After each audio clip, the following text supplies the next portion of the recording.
Welcome back to Slot Rods. Today we're going to discuss, well, we'll call it Stage 2 tuning. And generally the first stage of just tuning your car is getting it set up after you buy it. And that's you lubricating the bushings, giving the rear tires a sanding. A lot of people, like when I started, I didn't have a tire truer.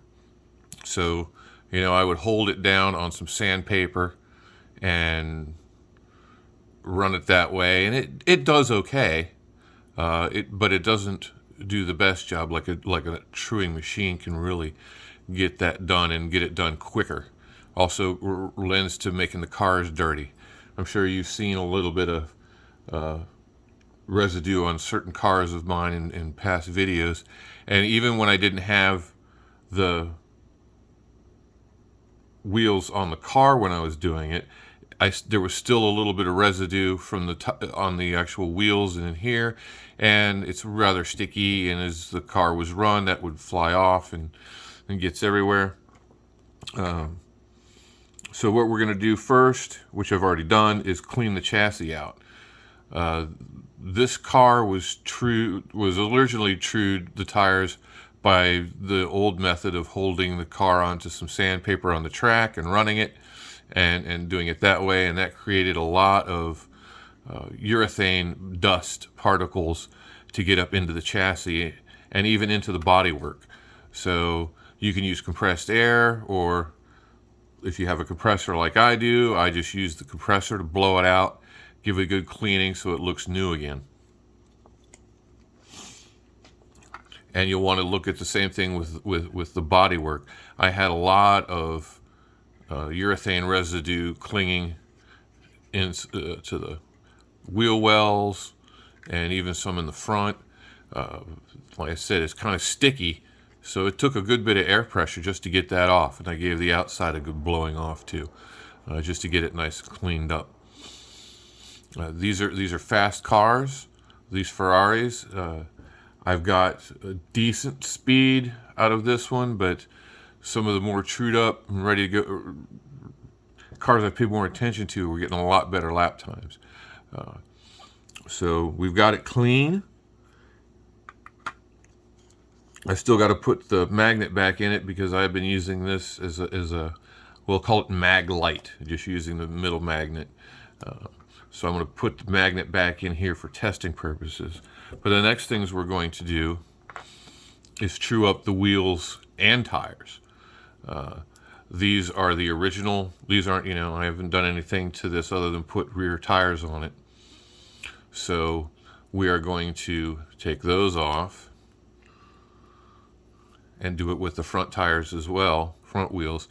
And we're going to put it on the tire truer and just lightly run it to get that, make sure that's completely and perfectly circular, so you don't get any bounce out of the car.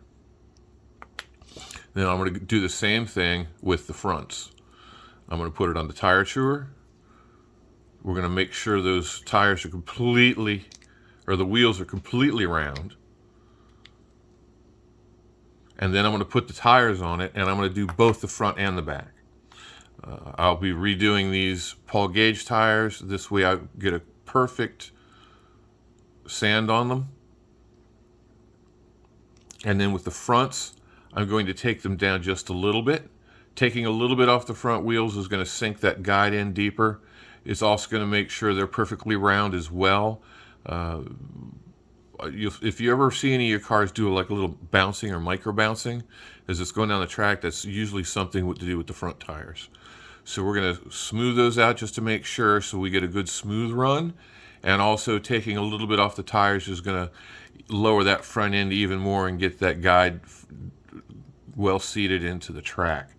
Now with the Carrera tires, you have to be a little careful. These can melt if you get too much pressure or friction. they'll melt and get a little sticky. So when you're doing the fronts, be mindful of that and take it slow, and you should be all right. So we're going to get all that done, and then we're going to come back. All right, we're back, and I've done all the tire work. As you can see, the tires are all sanded, including the front tires.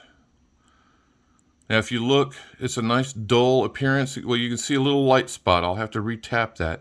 If you see any little shiny or gleamy spot, that means the sand, it hasn't hit the sandpaper. Considering that's got sanded spots on either side, that's going to be flat enough it's not going to bounce. But that's the thing you're looking to, that you don't want to see. You want to see that nice dull look. Anything that's shiny means it's sunken in, and you can still sand that out. But considering that's a small spot in between dark spots, it shouldn't affect the ride.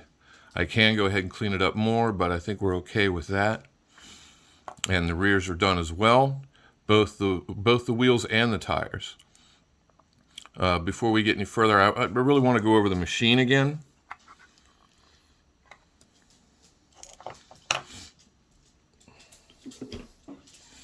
This is it, the RSM version 4 from Overdrive out of Germany. Yeah, it's an investment, but if you're getting to this point, I think it's a very worthwhile one. It makes it so much easier to do the tires, so much quicker, less dirt in the cars. I put it in a big box actually to contain most of the residue as I'm sanding. Then I just take the box out every once in a while and dump it. Then I'll take the machine downstairs to the air compressor and blow it out, which is what I just did, because I'd probably done about 6 cars and it was pretty filthy. But it does such a good job. You can do the wheels and the tires. I think if you're getting to this point, it's worth it. It's very, very worth it. And there's the reason I chose this model. There's others out there that you put one tire on it. Okay, the dog's going crazy. Apparently she sees a deer out there. But anyway, there's a reason I chose this model, because you can do it with the tire, the whole axle set. There's a lot out there that you can only do one tire at a time or one wheel at a time. Here's the problem. If you're dealing with stock axle sets, you're not getting those Carrera wheels off that axle. Maybe you can. They're on there pretty tight. You might break them taking them apart. This way you can do it with everything. You put it on there and you get both done. And that also means you get a very even takeoff. If you're doing one at a time, you can sand one down further than the other. It makes it hard to make sure you get a good match. This way, you're doing both wheels or tires at the same time, and you're getting a nice even sand. At the same time, while I'm running them, especially on the back tires, when I'm using these wide tires that can sometimes almost be too wide for the chassis, the insides are where they come out of the mold. This is usually the rough side, and sometimes that can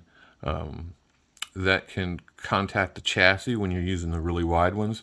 So I have a piece of 220, and I'll just raise it up a little bit and just hold that against the wheel while it's spinning and let it sand that sidewall down nice and smooth, and then you don't have that problem. As well, I'll raise it up and just let it glide over the back of the tires. That 220 will kind of polish the tire and smooth it even more without really taking much off. You just get a much more smoother surface. That means you get more actual tire contacting the track. So that's the machine. I've shown it before, but I wanted to go over it, why I use it, why I think it's a good investment. But we've got it all done, and we can put the car back together. I've got while I was talking, I put the magnet back in the chassis. Let's get her stuck back in there. And we're going to lube up the bushings first. It's just something it's a good idea to do when you first get a car. But every once in a while when you're cleaning it up, it doesn't hurt to put a little drop for each bushing.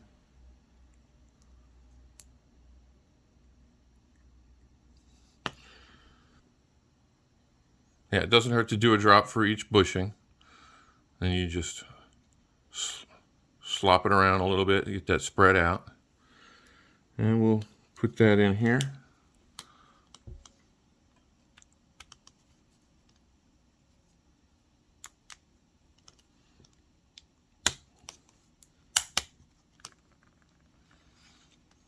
Then we're going to just get a little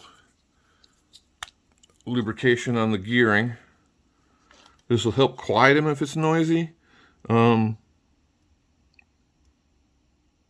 These nylon ones are not as big a deal as the metal gears, but it still never hurts. Some of these are they call them self-lubricating bushings and crown gears, but it never hurts to add a little bit more. Just get it nicely in that mesh.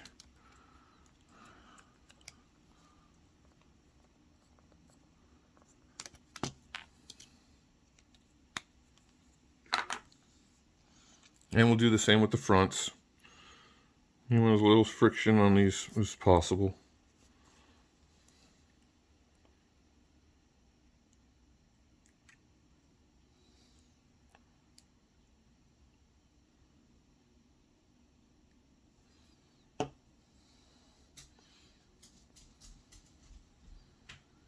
There we go. We'll thread it back under the cables.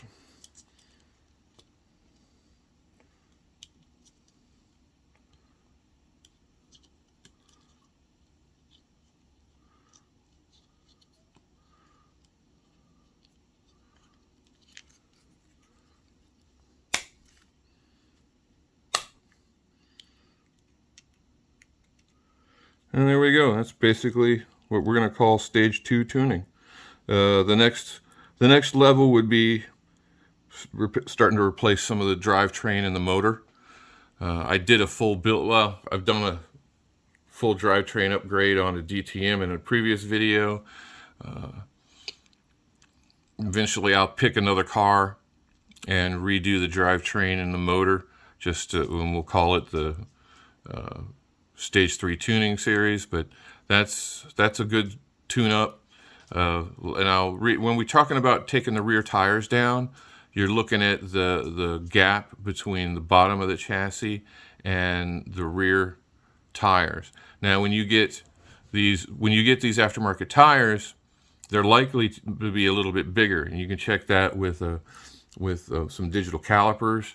But as you can always check it and see how much there is, and how much you take down, and as you get a little bit more tire off of that, you don't want to go too low where it's starting to catch this plate and drag, but you can take off a little bit extra to get that rear end down a bit more, and you'll see rather improved track times. But we're done with that. We'll put the body back on. I'll put it on the track and lap it, and then when we come back, we'll have it up in the new spreadsheet and see what kind of difference we made.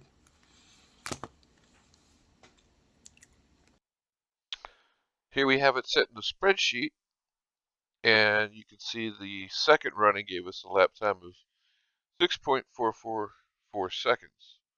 That if we move to the H column, we can see that's a full 0.775 seconds off its previous best lap. So that's a pretty good reduction. In the listing for all my cars, I took it from 58th to 24th position. Uh, I've been slowly going through all my cars and doing this, giving them this little second round of tuning. So you can see on that H column, the ones where I've done it, you can see the differences. Uh, Mileage may vary. I've had cars where it was a point 0.1 uh, improvement in time, and some over a full second.